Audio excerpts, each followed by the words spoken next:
Hi, this is Christy with Rising North Coaching.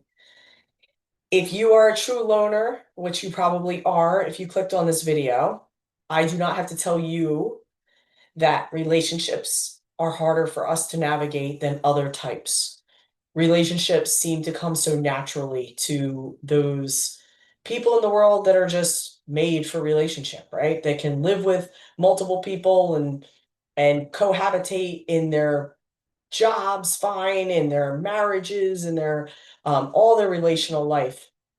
It seems easy breezy, right? And that is just not the case for the loner archetype, the what I call the lone wolf archetype that I consider myself to be. Um, Relationships are, have been, and continue to be a struggle. And why is that? It's because naturally, predominantly, we are most content and most at peace when we're in our own energetic field, when we're in our own company, when we don't have any facades we need to put on, when we don't have to interact with another person, when we don't feel any pressure um, of any kind. And a lot of us, I know for me, and I know for so many other lone wolf archetypes that we tend to thrive in natural settings, in the natural world, and with animals more so than we do with people. So, where does that leave us? Where that leaves us is we need a map and a well thought out plan of the relationships that we want to have in our life and how we plan on cultivating these relationships. I find that it has to be intentional.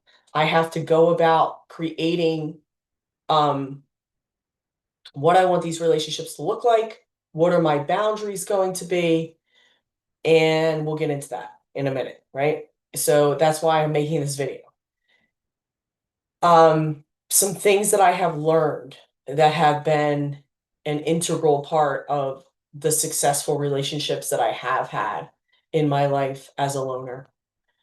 The first one being that boundaries are a necessity. They are not um an option. They are a necessity. So boundaries for me, for example, might look like I can only spend so much time with people, and then I need to retreat back into myself and back into my own world and my own space, right? So obviously, then I need to have relationships with people that can respect my need for space. So that's one of my boundaries. Um, Another one of my boundaries is that there has to be clear, direct, transparent communication in my relationships for them to really thrive.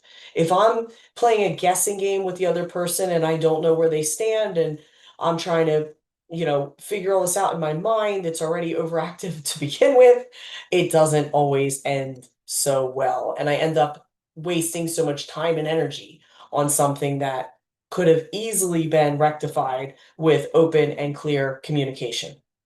So there are just a few of my boundaries that I have in a relationship, but I think my biggest one is to have boundaries in the first place. That's my biggest that's my biggest piece of advice to you if you are a loner. You kind of have to have boundaries. If you go into any kind of relationship, whether it's friendship, whether it's romantic, um, and you have no boundaries and you don't even know what your boundaries are or your non-negotiables are, then you're setting yourself up for a world of hurt because most people don't operate the same way that we operate. Most people don't need the same amount of space and the same amount of processing time and downtime and rest. And most people don't need all of these things that we tend to need as introverts and as kind of more private people. And that's another one of my boundaries. It has to do with privacy. I value privacy to such a large degree. And if I'm entertaining a relationship with someone who does not value privacy and is looking through my things when they're here and just feels, completely at home, just going through my stuff or whatever it is, that does not sit well with me. And I will ruminate on that a long time after they leave. So there's so many different examples of boundaries that you personally may need to set for your own well-being, right? And so only we can come up with those individual boundaries, but I would highly suggest setting boundaries. The second tip that I have, if you are a loner in relationship, is making sure that you only call in relationships that feel in alignment to you and with you, and they resonate deeply within you. So we all know introverts that we tend to be as loners, right? We tend to be very introverted. We only have a certain amount of energy. Our energetic container to be around people is so much smaller than other people's energetic container. So we have to choose very wisely who we are going to allow into our space and into that energetic container. And I find that it's people that intuitively I know that I resonate with.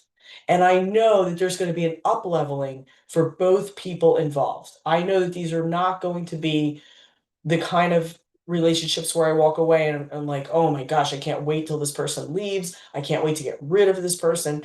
I cannot entertain relationships like that at all in my life anymore. If it's optional, I am not going to choose those. Because let's face it, we all have people in our lives that we have to interact with, certain family members, maybe at our jobs, right? Our place of employment. We all have draining relationships already that we must maintain because we kind of have to, unless we're going to go off the grid completely, which I am not discounting. Some of us need to go off the grid entirely.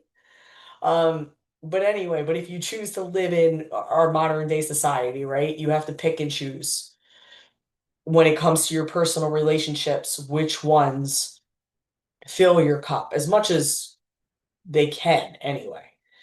So that's the second piece of advice.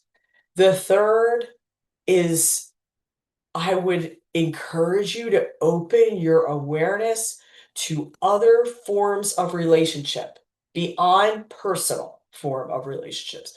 Relationships with animals, relationship with the spirit realm, relationship with the earth. Relationship goes so far beyond just other human beings. And I feel like our society and our mindset is so limited in this way. We are taught that we have been conditioned in this society to believe that if we don't have a lot of interaction with other people and a lot of personal relationships, that we are flawed in some way. And I am here to tell you, I'm here to actually beg you not to buy into that nonsense because all that is the collective's opinion and perspective of the majority, right? Of the so-called majority. There's no I don't know how else to articulate this other than the way that I'm going to right now. There's nothing wrong with anybody and the way they choose to live their life, right? Unless they're physically or emotionally out to harm other beings, then of course you really probably need to take a look at that. But if you are living your life in integrity and in alignment with your soul and with the way you naturally were born to live, you are not broken. You are not flawed. There's nothing wrong with you. It's just simply this is your nature.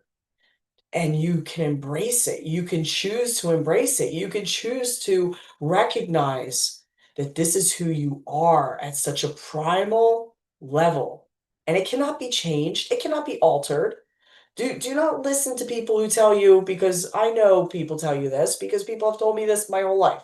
hey, if you just practice and you just get yourself out there more, if you join clubs and you know, basically force yourself into people's houses to go visiting them and all these things, then naturally you're going to become different. And I am here to tell you, I tried all that back in my 20s and 30s. It doesn't work. It just doesn't work. If you are a true lone wolf, this is your blueprint. This is who you came to the earth to be. Chances are you are a leader in some capacity. Even if you're listening to this right now and thinking, oh, there's no way I'm a leader. I do find that a similarity between so many loners that I've met is their experiences have opened them to get over and not get over, but to transcend certain hurdles in their lives, right? That other people maybe never experience. And those experiences that they have in their life are just rich with wisdom that they can use to help other people on the same kind of path. Because let's face it, you know as well as I do that we as loners and as introverts are not the majority, right? So we need to lean in and become a community within this kind of setting, or a setting where we don't have to necessarily sit down with each other and interact, but we can just hear each other's wisdom and tidbits at our own leisure in our own space where we're not sharing energy output. Because let's face it, when we're all in a room together and there's all that energy, we are all going to be drained by each other. So places like social media like this are are really advantageous for us because we can take advantage of the fact that we can stay in our own comfortable, nice space and interact from here.